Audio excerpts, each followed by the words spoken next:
Shalom, untuk mendengarkan firman Tuhan, marilah kita bersatu di dalam doa. Kasih karunia dan damai sejahtera dari Allah Bapa kita dan dari anaknya Tuhan Yesus Kristus kiranya menyertaimu sekalian. Amin.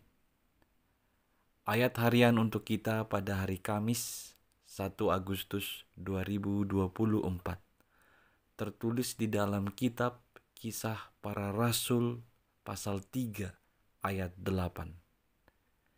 Ia melonjak berdiri lalu berjalan kian kemari dan mengikuti mereka ke dalam bait Allah, berjalan dan melompat-lompat serta memuji Allah.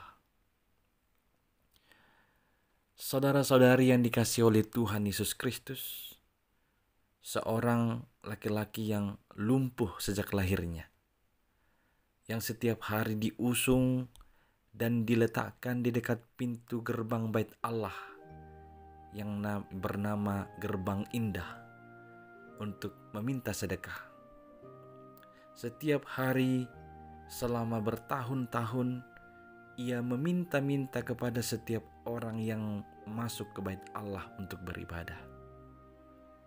Ketika satu kali Petrus dan Yohanes pergi ke bait Allah, laki-laki lumpuh itu pun meminta sedekah kepada mereka.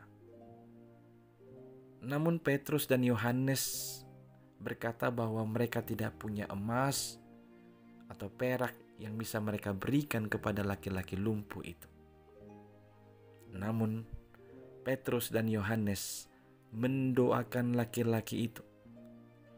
Mereka berdoa, dalam nama Yesus orang Nazaret itu, bangkit dan berdirilah.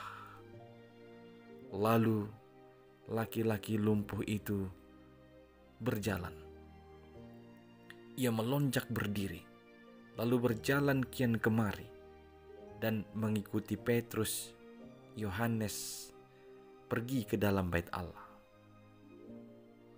Disebutkan ia melonjak berdiri dan ia melompat-lompat serta memuji Allah.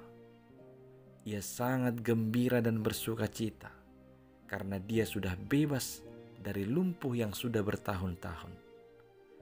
Tidak hanya dari kelumpuhan, bahkan dia telah bebas untuk mempunyai harapan yang baru dan memuji Allah dengan riang.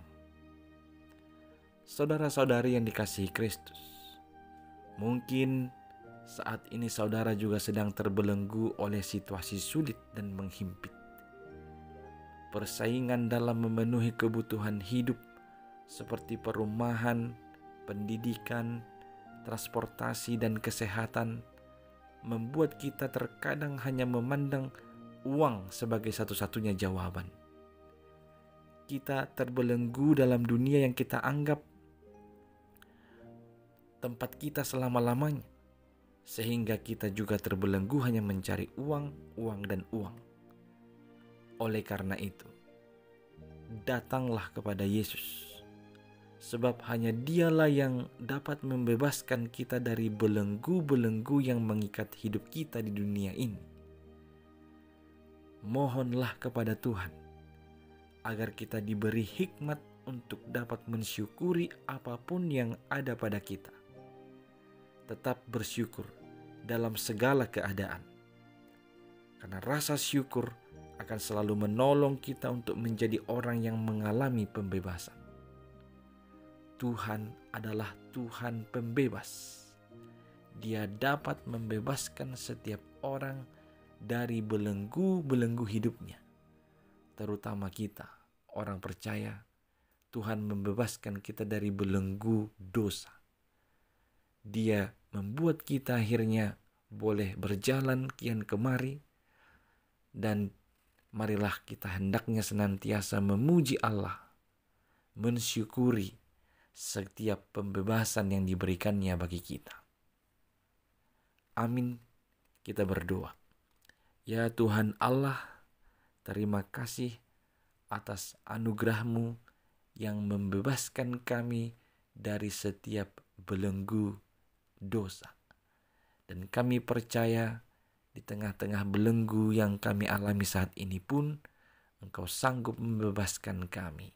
Maka ya Tuhan, biarlah kami senantiasa bergantung hanya kepadamu, mengandalkan hanya Engkau untuk membebaskan kami dari segala belenggu ini.